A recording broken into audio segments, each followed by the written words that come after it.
Today's talk is a very special talk. It will be presented by Andreas Patichis, our London office design director. Andy has work experience from design and customer experience from over 10 years, and he's one of the leading service designers in the UK. Andy's talk focuses on representation of the LGBTQ+ community in the field of customer experience, to what we refer to as the queer experience. This community is by no means insignificant. According to recent studies, they possess significant purchase power and are very highly educated, which are qualities that every employer and service provider should take seriously. In his presentation, Andy will first give an overview on how do we define the term queer experience, and then he will go on to share key insights from our research into the topic. He will end his talk with key pointers how to start addressing the issue at your workplace and a call to action for all participants. With this introduction, I will hand it over to Andreas. Thank you, Juha. Perfect. So, hello everyone. On my behalf as well. So Juha already gave a good introduction. Thank you so much. But indeed, my name is Andreas Patichis, but please call me Andy. I'm design director here at London's studio. I'll be talking about the topic of creating value through queer experience. And it's a quite special talk, like Juha mentioned. It's very personal to me as well. And hopefully I'll be able to cause some thinking and provoke a bit as well. First of all, I do want to go into some specificities around the language that we'll be using. This is can be also a fairly sensitive topic. So I wanted to first kind of tell a bit about my story and why we are here today. So within the field of customer experience, like you have said, I've been actually in the field for well over 10 years. Had the ability to practice service design or customer experience, as you want to call it, within Europe. I've lived in Finland, Germany, Denmark. I'm now in the UK. I've practiced it also in the United States, in North America. And I've had the pleasure of seeing kind of the work taking place in various cultures. Harvard Business Review actually has a really nice interpretation, I believe, of customer experience, which refers to customer experience as being the internal and subjective response that customers have to any direct or indirect contact with a company.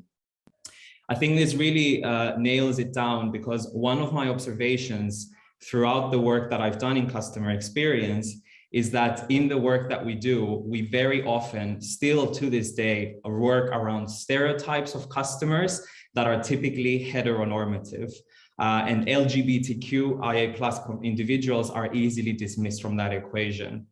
Why, you may ask? I made this observation myself. I am personally a gay male person myself. I belong in the LGBTQ+ community. And it's been an observation that has been lingering in the back of my mind for quite a while. You know, I've been working with companies, both in the private sector, large and corporate entities, with startups, with the public sector. And there's definitely still a lot of work to be done on representation within the LGBTQ community, but also within diversity in general. A year ago, roughly, I felt that this was a topic that had to be addressed, that had to be discussed. I felt that it was not being addressed and discussed enough. So what I did, I called out to my networks and asked for their opinions if I'm the only one who feels, who agrees with the observation, or are there other people out there? Little did I know that my posts, especially on LinkedIn, would actually go fairly viral. I've had people reach out to me from around Europe, even individuals who were not out themselves, if you want to call it, to speak about their experiences. And 1 year later, I ended up having quite a lot of interesting insight that really was dying to get out there to the world. Today, I am in a place where I've had somewhat of, it's a combination of a personal study of myself, but also Hellon, as a wonderful employer that it is, was able to support me with this initiative. And I've conducted a qualitative and quantitative study that was able to reach 80 participants all of which are parts of members of the LGBTQ plus community. And I've had a reach from Finland, Portugal, Sweden, Denmark, UK, New Zealand, Norway, Italy, Brazil, and Poland. So a fairly wide array of different cultures and interpretations and starting points of what queer community can actually be represented within that. So what I am here to actually launch is kind of a, maybe a new term in a way for at least for myself, haven't heard of it before. So I do want to be here in the place of introducing the queer experience, or abbreviated as QX. What we mean with queer experience is still about the customer experience of queer individuals. And what we mean by queer in this case is individuals whose sexual orientation is not heterosexual or whose gender identity is not cisgender. Cisgender, for the ones who in this call who may not know of this, means that they do not identify with the gender that they were assigned at birth. LGBTQ plus or LGBTQIA plus refers to an abbreviation of the words lesbian, gay, bisexual, trans, queer, intersexual, asexual, and more. And it is the commonly used abbreviation for the community in question. And that will be the abbreviation that I will be predominantly using in my talk. Within this topic, so one of the things that my starting point with this study actually was more around the practice of customer experience, like I mentioned in the beginning. So kind of the lingering feeling that I had when I started this was, to be honest, quite biased towards how we actually execute customer experience design when designing customer journeys, prototypes, profiles, you name it. But interestingly enough, as I started engaging with the community across various regions in the world, it was quite evident that there were more dynamics that had to be considered, both within customer experience when we design services and design experiences, but also about the employee experience side of things. So how we as queer individuals, how we are represented in our workplaces, how we are treated in our workplaces. So a lot of interesting findings there. And of course, there are certain dynamics even within the LGBTQ plus community that we need to be aware of that may not be so visible to the non-queer kind of individuals. So my talk is actually going to be around these three different dimensions, surfacing certain themes that have come up both from the survey that I've been pushing out from the beginning of this year, and the qualitative kind of interviews that I've had, or more so informal interactions that I've had with my peers. As Juha mentioned in his introduction, I think it's fair to say that the LGBTQ plus community is actually still a very much untapped opportunity, and there is still a lot of potential there also from a business perspective. Studies have shown that the global spending power that we have as a community can reach up to $4 trillion US, which is the equivalent to the GDP of Germany. The queer community has 23% higher median income compared to heteronormative households. There is 24% more equity and better financial settling for in retirement. And this was a statistic that even was a bit of a surprise for myself. 90% are actually highly educated and fully employed, in different various formats of employment, obviously, which I think bears the case that the queer community actually is a fairly affluent community, very well educated, very well has a reach to resources that obviously are good for the business. So the main message here is that by being more diverse in our approaches, by really taking on board the learnings that hopefully you'll be able to catch today, you're actually addressing also a good kind of a community with a strong purchasing power, and the business case almost builds in itself. The themes that I want to raise, like I mentioned earlier, they will be built around these three kind of dimensions. So on the queer community, the customer experience, practice, and employee experience. And I'll be going through these one by one. But of course, I want to start with kind of my default starting point, which is the customer experience side of things. My study has indicated, first and foremost, that one of the unfortunate circumstances that we still have to live with today is that marginal queer communities, which means individuals who represent a hybrid of various minority identities, are easily dismissed in research. I think all of us can agree to a certain extent that the typical depiction of a queer individual is a cisgender white gay male. But I can definitely assure you that that is not the actual full picture of the community in itself. We've got LGBTQ individuals of different skin color, of different ethnicities, of different mobility and other non-visible accessibility concerns and so forth. And there is still a lot of work to be done also within the research that we conduct as design practitioners to be more open to various marginal communities as well. As you can see on the right-hand side of this slide, the survey actually has indicated that 63% within our community agree that marginal queer communities are not explicitly considered in qualitative research. And also the Robert Wood Johnson Foundation has found that LGBTQ people of color are facing much more discrimination when they apply for jobs or even when interacting with the police.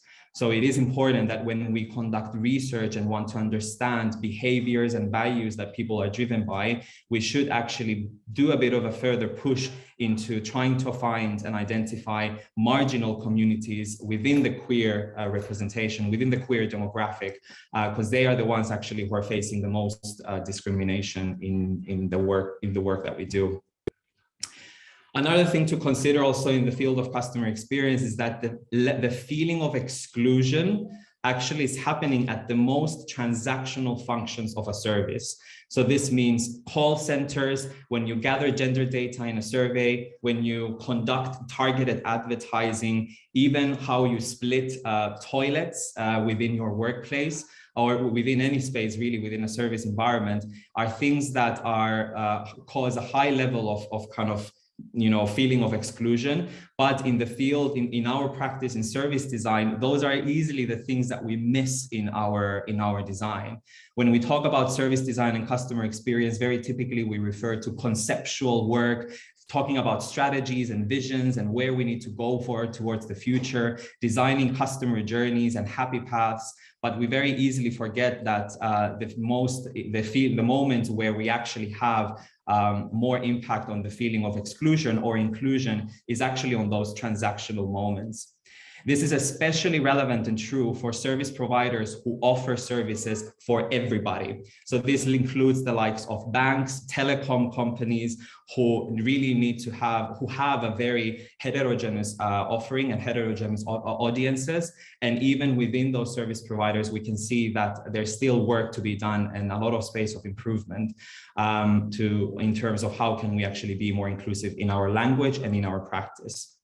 One last thing that I want to mention, there is an example here on the right-hand side about forms. I'm very happy to see that more and more forms nowadays actually are slightly more diverse in how they gather gender data.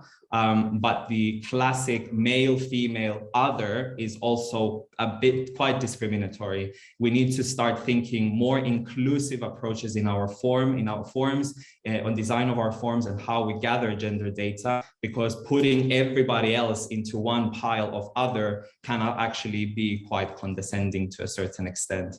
So it's really quite important that when we start thinking of the specificities of different touch points in our practice, to be more inclusive in our language and how we deal with gender in general. The result of obviously something that we are aware that in the last couple of years, the whole topic of diversity and inclusion has been very much in the forefront in media, which has actually, caused this effect of what we call rainbow washing. A lot of companies are seeing obviously the potential, the business potential that the community has, but they're actually not going back to the actual, their culture, how they work, how they speak, the language, the practices that they have in place in order to actually be truly inclusive. One example that I do want to call out here is Urban Outfitters, who are year by year pushing out extensive Pride collections around the Pride months in the summer season, with caps and t-shirts and shoes, Pride flags everywhere. But there was actually a scandal some years ago where the CEO of Urban Outfitters has been supporting political figures financially who have publicly compared homosexuality to bestiality. So if you've got a CEO who actually, you know, doesn't really support the queer community, but still wants to get some money out of us, that is what we call rainbow washing. The intentions obviously is to get, you know, business benefits out of that, to attract allies, attract the community itself, being perceived and as current and hip and cool. But the consequences is that it is hurting the community. It damages the brand because these things are easily called out now in the world of social media and engagement that we live in today, and actually misleads also well-intentioned people. So the practice of rainbow washing is still very true today, but hopefully we can see those things being called out more and real issues being addressed more emphatically. Now I'll be shifting over to the topic of employee experience. So the queer community from an employer perspective and how to treat that. Diversity is gradually being seen more visibly in the agendas of many larger organizations. So we did see obviously in the poll as well before that to some extent, most of us have some awareness, but much of it is very, very fuzzy. Manifestations of this diversity agenda or EDI agenda, which means diversity, inclusion, and oh my God, I forgot the E, sorry. Manifestations of this agenda usually happen with very small and incremental changes, but at pace. The study though that we've done has though indicated that these agendas are actually very important for any person from a minority, but including also the queer community. It is important to have this agenda because it actually empowers us to be more vocal about issues that are relevant to us. You can see here on the left-hand side a quote, "Because of the presence of a diversity agenda, I know that I am protected by my organization when I confront colleagues' offensive homophobic views." One organization that I want to especially use as a benchmark, as a good kind of call out here is IBM. They are a large corporate entity, being very much at the forefront of technology for quite a while, but they are also known to be one of the most vocal allies from traditional corporate entities. They have a very visible presence in the internet where they want to, feature their LGBTQ plus peers and colleagues within the community. They have the inclusive IBM hashtag that they use quite a lot in different campaigns.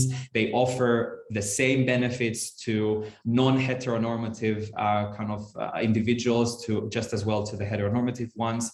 They are an excellent example that I would definitely endorse everyone to have a look at. They have a great website on the different initiatives that they have, and are definitely a very good, they have definitely done a great job of manifesting this agenda into a very concrete level and concrete actions. And that's the sort of manifestations that we should be aiming for.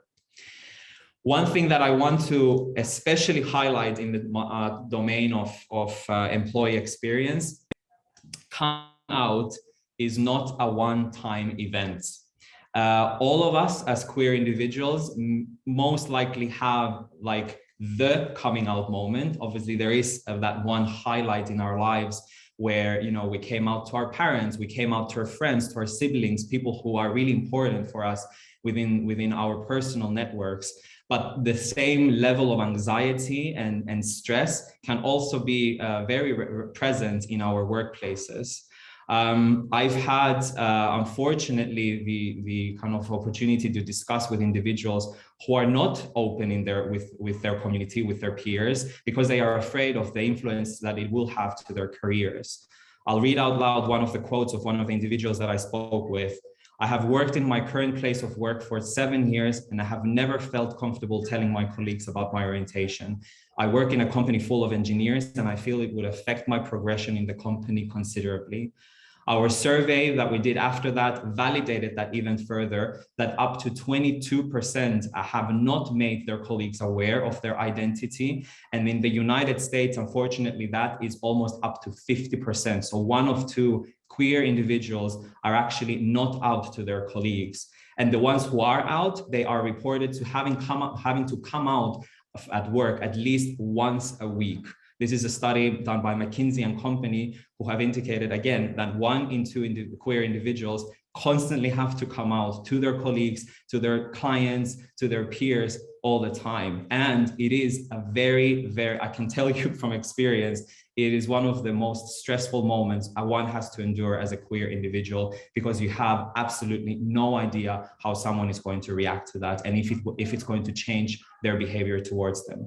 This ties very well also with the diversity agenda as well. So if you are a company that is vocal about this, that brings things that supports the community vocally, it lowers the threshold considerably for queer-minded individuals to actually be able to come out in a safe environment and make them feel more comfortable and safe within that.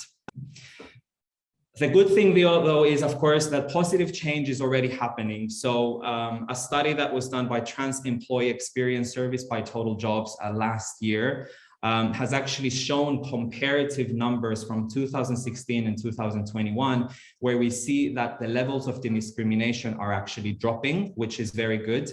And also LGBTQ plus community members are now more willing and ready to leave their jobs of employment when they are unwelcoming and they don't feel safe. So people are more brave now to go and find workplaces that are more welcoming. And this is something really important to consider, especially for anyone in the audience today who is in charge, who has a kind of managerial position and wants to retain the great talent that they have. Be aware that, you know, queer-minded individuals are actually now seeking out for more welcoming environments if you are not able to provide that. So there is definitely positive change already happening, but still we do see discrimination level still reaching at 30%, which isn't really ideal yet. The last dimension and domain that I want to cover is obviously the queer community itself.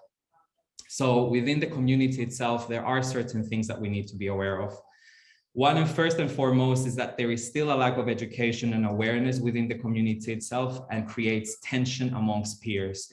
We see actually anti-trans activism happening even within the community itself. I've heard stories of people telling me that they've heard of lesbian women not accepting transgender women within their community. And our survey has also indicated that within the community, 63% of the respondents agree that there is still a level of discrimination within it, which is quite an oxymoron, but it is unfortunately still fairly true.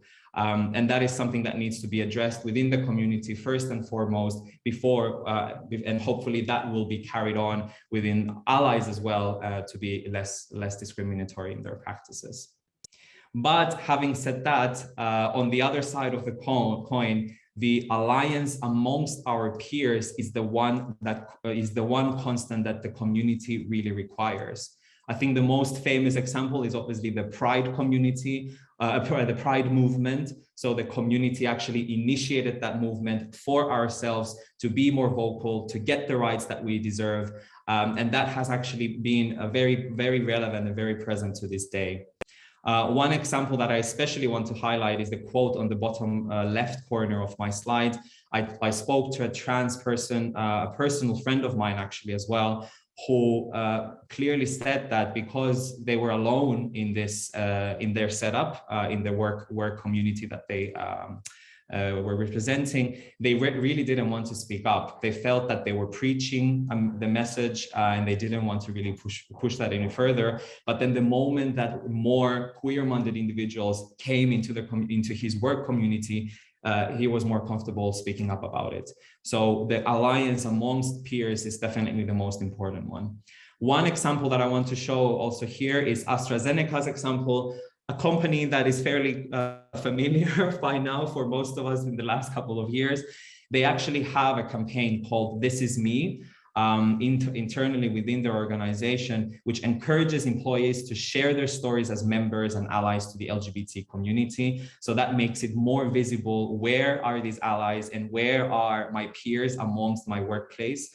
And that, of course, lowers their threshold of coming out and lowers the threshold of being passionate and vocal about topics that really truly matter.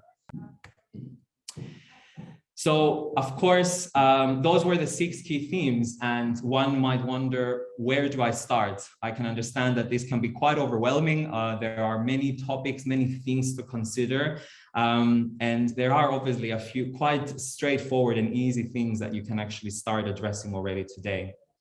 Within the practice of customer experience, one of the easiest interventions of educating your audience is within service design is through visual artifacts that are being produced.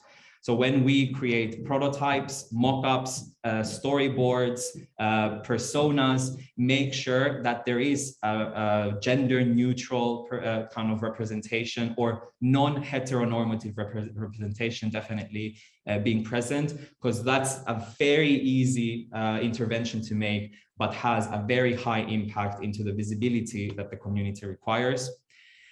When designing customer journeys, this is very relevant, especially for service designers. If you're not able to create, obviously we have always limited resources, but the most critical phase of our journey on how inclusive you're perceived is the onboarding journey. That's when we first get to know the user. We ask information about their name, their gender, their location, different background data, especially if we want to personalize what are their interests, what are their skills. A lot of questions typically are being asked during onboarding, and a lot of information is also being given about our offering back to our audience. And that is definitely the most important phase of your customer journeys, to ensure that it is inclusive, that it is using more inclusive language, and that it's not seen to be mainly catered towards heteronormative individuals. Because that can easily put off a fairly affluent community, as we spoke earlier, and that can put off the user at any given time from ever using the service, mainly because of the language that was being used during onboarding. Within design research, it is good to acknowledge and reflect whether you are making easy assumptions that are driven by heteronormative subconscious bias. Not everyone is heterosexual. Not everyone is married with a child and a dog. So make sure that you kind of observe that kind of behavior or thought distortion that you may have, and potentially reach out to a queer colleague. Most likely you will know of one, and they will help you step out of that mindset. And lastly, when recruiting customers for research, especially for these more heterogeneous services, like I said, telecom services, banking, and so forth, do aim to recruit diverse sets of gender expressions, or even preferably marginal communities that have different types of identities, beyond definition of gender or sexual orientation, because they will be able to also surface a lot of topics around accessibility that you may have dismissed. On the other side, from an employee experience side of things, please make sure that you socialize your EDI, yes, equality, diversity, inclusion agenda more, and create a clear roadmap. Empower colleagues from minorities to own parts of the execution. If you're here from HR, obviously it's good that there is an owner, but you need to empower other queer-minded individuals to take part of that. And if you are outside of the UK and you want to see a good example of how that can be done, the UK's Equality Act of 2010, which is publicly available online, is an excellent reference point for that. I remember that queer practitioners actually have a heightened sense of empathy towards other intersectionalities as well, because we are a minority. So, make sure that we are able to become gatekeepers of diversity when designing customer experience, and use that to your benefit within your community. And lastly, please encourage and create the space for these formalized queer communities where amongst peers we can become an alliance and create that safe space that everybody needs to speak up and feel welcome and safer in their environments. How I want to wrap up my talk for today is really with a call to action to build an alliance. The last point that I mentioned in my themes is the importance of having like an alliance between peers, between allies as well. And interestingly, one of the things that I noticed when I was conducting my own research is that there wasn't really a formalized community around this. There are some, I found some resources, kind of LGBTQ plus portfolio sites where like-minded people can convene together and share some of their experiences. There are, of course, many NGOs that are working on this domain of diversity and inclusion, but specifically within the practice of customer experience, there wasn't really a big kind of formation of a grouping or a community that we would all be able to convene. So what I would like to end my talk with is actually with the launch of the Queer Experience Alliance, which is a personal initiative of mine, but Hellon, a very strong supporter in the back of that as well.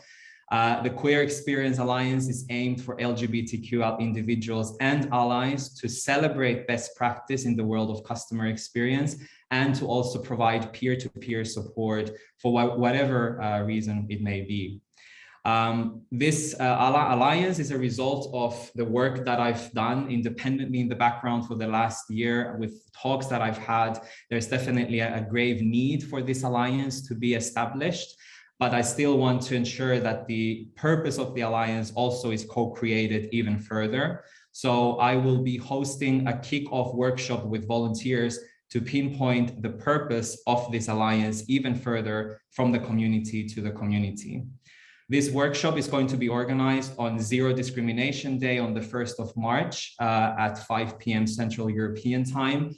The registration link will be put onto your chats in a bit, bit.ly/QXA2022, and it will also be shared on social media. You will definitely have access to it. But yeah, please, if you are interested in joining this workshop, it will be taking place at after work hours, depending on where you're located. To join this workshop and establish the purpose of this alliance and make something great out of this. And hopefully this resonates. Yes, time for questions. Also want to emphasize here that, as you can see from the talk today, we are, as Hellon as well, an advocate of inclusive design. We have brought the UN Sustainable Development Goals also into our practice, where diversity and community uplift is also very important in its thinking. So if you need any help with that sort of work as well, to be more inclusive in your practice or to actually design inclusive experiences, we are more than happy to hear more about it and see how we can support you. But yeah, thank you once again, and time for questions.